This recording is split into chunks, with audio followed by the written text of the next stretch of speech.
السلام علیکم ورحمۃ اللہ وبرکاتہ۔ اللہ کے فضل و کرم سے آپ ضرور خیریت سے ہوں گے۔ ہم آپ کی خدمت میں حاضر ہیں ایک نئی کلاس کے ساتھ۔ امید ہے گزشتہ سبق کی اور تجوید کے قواعد کی آپ نے دہرائی کر لی ہوگی۔ ہم اپنی اس کلاس میں 1 سے 2 آیات پڑھتے ہیں اور انشاءاللہ ہم نے قرآن مجید مکمل کرنا ہے تلفظ کو درست کرتے ہوئے اور تجوید کو سیکھتے ہوئے۔ آپ کو آسان سے آسان طریقے کے ساتھ تجوید سکھائی جائے گی اور وہ بھی بورڈ کے اوپر کلاس کے آخر میں۔ تو چلیں سب سے پہلے ہم سبق سیکھتے ہیں۔ آیت نمبر 8 اور 9 ہم نے گزشتہ کلاس میں پڑھا تھا، آج ہم نے آیت نمبر 10 پڑھنی ہے۔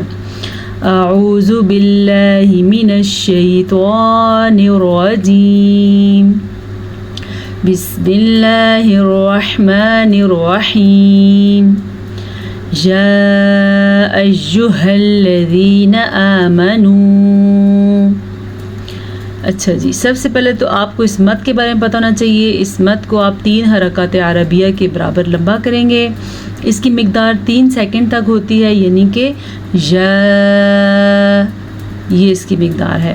ایہا الذین، نون زبر نہ، اس سے زیادہ لمبا کریں گے تو غلط ہو جائے گا، ٹھیک ہے۔ یا ایہا الذین، بس اتنا سا۔ آمنو، پھر سے مد آ گئی ہے اور ساتھ واو مدہ بھی ہے، تو اس مد کو ہم 3 سے 4 سیکنڈ تک یا 3 سے 4 حرکات عربیہ کے برابر لمبا کریں گے۔ اذا جاءکم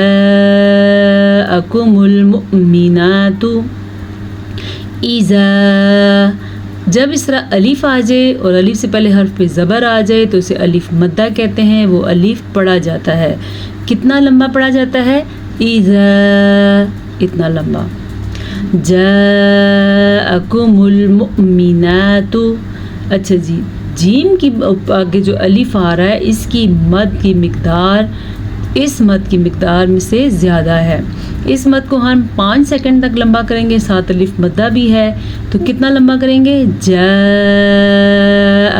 ال، ٹھیک ہے، مؤمنات، میم پیش حمزہ ساکن، واو جو آپ کو نظر آ رہا ہے یہ واو نہیں پڑھا جائے گا، بلکہ حمزہ پڑھا جائے گا اور وہ بھی جھٹکے کے ساتھ پڑھا جائے گا کیونکہ حمزہ کے اوپر ساکن ہے۔ کیسے پڑھیں گے؟ مؤمنات، مہاجرات، فامتحنوہن، اچھا جی، مہاجرات۔ اچھا، میں آپ کو تھوڑا سا اس کی جوڑ کر کے بتاؤں گی کہ پیش اور زیر کی مقدار کتنی ہے اور کھڑی زبر کی مقدار کتنی ہے۔ میم پیش مو، ہا کھڑی زبر ہا، موہا۔ اب اگر کوئی پڑھے منہ ہا تو اس نے غلط پڑھا، اس کو لمبا نہیں کر سکتے، یہ صرف پیش ہے۔ مہاجی، جیم زیر جی، مہاجی، را کھڑی زبر را، مہاجی را، ٹھیک ہے۔ زیر کی مقدار آپ نے دیکھ لی کتنی ہے اور کھڑی زبر کی مقدار کتنی ہے۔ یہاں پہ اخفاء کا قاعدہ ہو رہا ہے کیونکہ تنوین کے بعد حروف اخفاء میں سے فا آیا ہوا ہے، تو یہاں پہ تنوین کی آواز کو ہم چھپائیں گے۔ مہاجرات، فامتحنوہن، آخر میں غنہ پھر بھی ادا کرنا ہے۔ فامتحنوہن، یہ اس کو کہتے ہیں جب وقف کی حالت میں یہ چیز سیکھنے والی ہے۔ جب وقف آ جائے اور ساتھ نون پہ شد آ جائے تو اس کا یہ مطلب نہیں ہے کہ ہم اس کو پڑھیں فامتحنوہن، ایسے بات ختم نہیں ہوگی، بلکہ آپ نے تھوڑا غنہ بھی کرنا ہے۔ فامتحنوہن، اتنا سا، پھر وقف ہو جائے گا۔ اللہ اعلم، اللہ، اللہ کا نام پر، اعلم، اچھا جی، یہاں پہ ایک بڑی غلطی کی جاتی ہے۔ عام طور پہ لوگ اس کو پڑھتے عالم، اعلم، عالم، غلط، بعض پڑھتے عالم، وہ بھی غلط۔ آپ نے الف اور عین دونوں کی آواز کو نکالنا ہے اور اس طریقے سے نکالنا ہے کہ کوئی بھی دوسرا ڈسٹرب نہ ہو۔ اسے ہم پڑھیں گے اعلم، اس کو پریکٹس کر لیں آپ۔ اعلم بِایمانہن، پھر سے غننے والا وقف۔ فَإِنْ عَلِمْتُمُوهُنَّ مُؤْمِنَاتٍ فَلَا، فَإِنْ، نون ساکن کے بعد سوری یہاں پہ اظہار کا قاعدہ ہو رہا ہے۔ فَإِنْ عَلِمْتُمُوهُنَّ، نون ساکن کے بعد حروف حلقی میں سے کوئی حرف آ جائے تو وہاں پہ نون ساکن کو ظاہر کر کے پڑھتے ہیں، اسے کہتے ہیں اظہار، ٹھیک ہے۔ علمتموہن، غنہ نون کے اوپر شد آنے کی وجہ سے بار بار غنہ ہو رہا ہے اور غنہ آپ نے ادا کرنا ہے۔ علمتموہن، اتنا غنہ ہونا چاہیے۔ مؤمنات فلا، مؤمنات، پھر سے جھٹکے کے ساتھ اور اخفاء کے ساتھ، فلا ترجعوہن، ٹھیک ہے۔ فلا، فا زبر فا، لام زبر الف لا، فلا الف مدہ، ترجعوہن الی الکفار۔ اچھا جی، یہاں پہ نون کا غنہ ادا کرنا ہے کیونکہ جب نون کے اوپر شد آ جائے تو وہاں پہ نون کا غنہ ادا کرنا ہوتا ہے، ایسا میم کے اوپر شد آ جائے تو بھی ہوتا ہے۔ الی الکفار، را کو ہم نے پر پڑھنا ہے کیونکہ ویسے اگر وقف نہیں کریں گے تو را باریک پڑھی جائے گی کیونکہ را کے نیچے زیر ہے۔ اگر را ساکن ہو اور اس سے پہلے حرف کے اوپر زبر ہو تو پھر را کو پر پڑھتے ہیں، وقف کی وجہ سے را ساکن ہو گئے۔ لا ہن، آپ دھیان دے رہے ہیں غنوں کے اوپر، حل لہم ولا ہم یحلون لہن۔ اچھا جی، حل لہم، یہ ادغام بلا غنہ کا قاعدہ ہو رہا ہے۔ ویسے تو تنوین کی آواز نون میں ہوتی ہے جیسے حلن ہے یہ، لیکن لام آنے کی وجہ سے ہم اسے پڑھیں گے حل لہم ولا ہم یحلون۔ ہا کے تلفظ کا دھیان رکھنا ہے، ہا جو ہے اپنی جگہ سے نکالنا ہے، اس کو خوا اور ہا نہیں پڑھنا، اسے ہا ہی پڑھنا ہے۔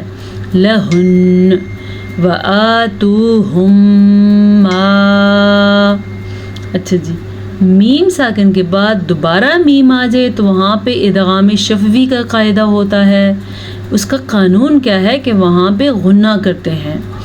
ادغام شفوی اس لیے کہتے ہیں، ادغام کا مطلب ہے کہ دونوں کو ملا دیں گے، یہ شد کی وجہ سے ہم نے ملا دیا، اور شفوی اس لیے کہتے ہیں کیونکہ میم کا تعلق ہونٹوں کے ساتھ ہے اور ہونٹوں کو عربی میں شفتین کہتے ہیں، اسی لیے اس کو ادغام شفوی کا قاعدہ کہا جاتا ہے۔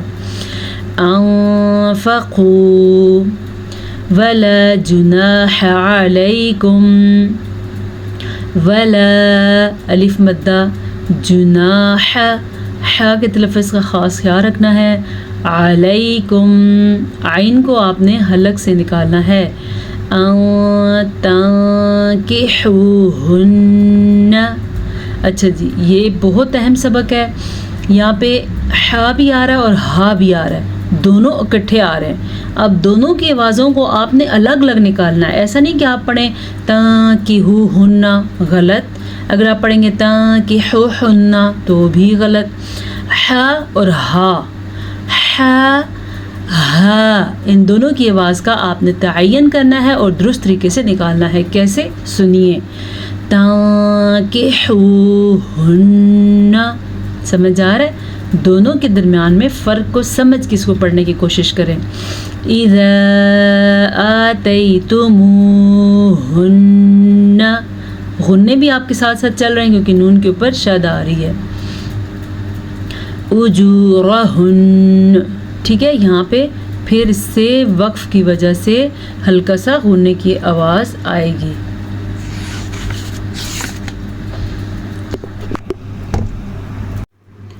ولا تمسکوا، ولا الف مدہ، کیونکہ لام کے اوپر زبر ہے اور آگے الف ہے، الف کے مدہ ہونے کے لیے ضروری ہے کہ الف سے پہلے حرف پہ زبر ہو۔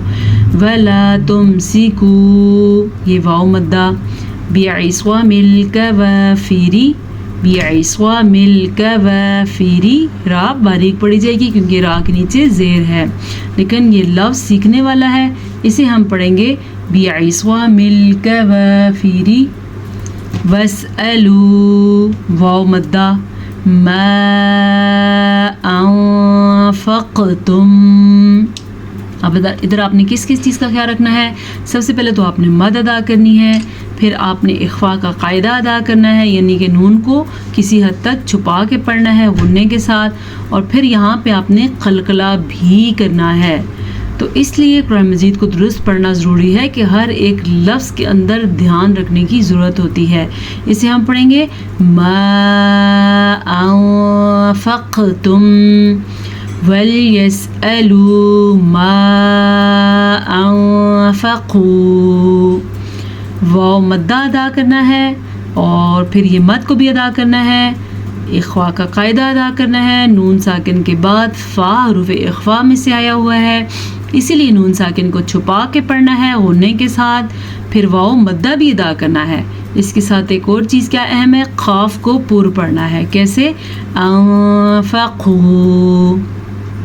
ذالکم حکم اللہ، حکم اللہ۔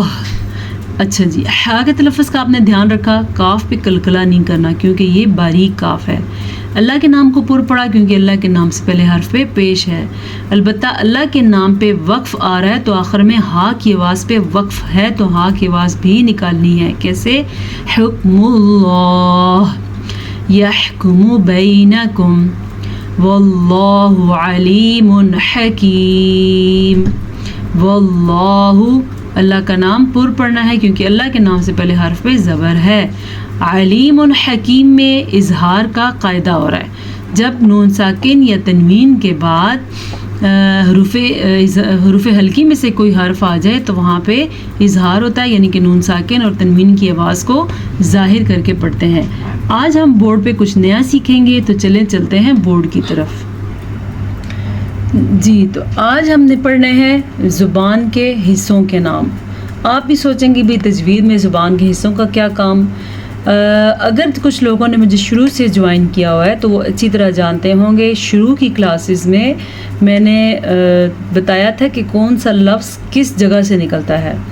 تو جب لفظ کی ڈیٹیل بتائی جائے تو اس میں زبان کے حصے بھی آ جاتے ہیں کہ زبان کا سرا کہاں لگے تو کیا آواز نکلتی ہے، زبان کا کنارہ کدھر لگے تو کیا آواز نکلتی ہے، کون سا حرف نکلتا ہے۔ تو انشاءاللہ یہ چیز ہم دوبارہ سے ریوائز کریں گے۔ آج کے بعد ہم نیا ہمارا جو سیشن سٹارٹ ہوا ہے اس میں ہم مخارج کا بیان پڑھیں گے کہ کون سا حرف کہاں سے نکلتا ہے۔ مخارج کا بیان سیکھنے کے لیے سب سے پہلی چیز ہے کہ ہم سیکھ لیں زبان کے اور دانتوں کے نام، زبان کے کتنے حصے ہیں اور دانتوں کے کتنے نام ہیں اور کتنے قسم کے دانت ہوتے ہیں۔ ٹھیک ہے، سب سے پہلے تو ہمارے پاس ہے رأس اللسان، زبان کا سرا، زبان کی نوک۔ ٹھیک ہے، سرا بھی کہہ سکتے ہیں، نوک بھی۔ رأس اللسان، زبان کی نوک۔ ٹھیک ہے، پھر اس کے بعد دوسرا کیا ہے، طرف اللسان۔ آپ یہ اپنے پاس کاپی بنائیں اور اس میں لکھیں، یہ تین چیزیں لکھیں اور اس کے آگے لکھیں زبان کی نوک۔ دوسرا ہے طرف اللسان، زبان کا کنارہ۔ وسط اللسان، یہ زبر ہے، وسط اللسان، زبان کا درمیانی حصہ، یہ ہے وسط اللسان، زبان کا درمیانی حصہ۔ ٹھیک ہے، یہ تین حصے ہو گئے۔ اب اگلے تین حصے جو ہیں وہ میں آپ کے لیے لکھ رہی ہوں۔ جی، اگلا حصہ ہے ظہر اللسان۔ ظہر اللسان، اس سے مراد ہے زبان کی پشت، زبان کی بیک سائڈ۔ ظہر اللسان، زبان کی بیک سائڈ۔ حافۃ اللسان،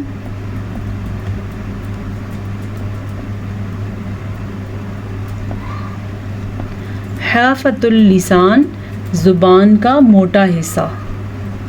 حافۃ اللسان، یہ پراپر تجوید کلاس آپ کی سٹارٹ ہو چکی ہے۔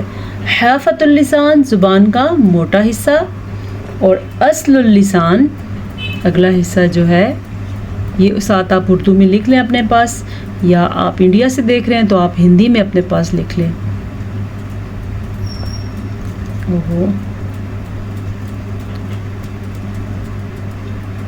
اصل اللسان، سب کے آگے ایسے سے لسان لکھنا ہے۔ لسان کا مطلب ہوتا ہے زبان۔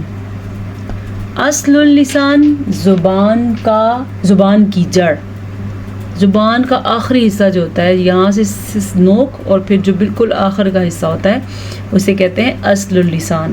یہ زبان کے 6 حصے ہیں، اسے آپ لکھیں اپنے پاس، ان کو سیکھیں، پریکٹس کریں اور یاد رکھیں۔ انشاءاللہ اس کے بعد جو ہم سیکھیں گے، ہم بہت ساری چیزیں سیکھیں گے۔ تجوید کورس میں نے سٹارٹ کر دیا ہے، پھر سے آپ سے پھر ملاقات ہوگی ایک نئی چیز کے ساتھ۔ السلام علیکم ورحمۃ اللہ وبرکاتہ۔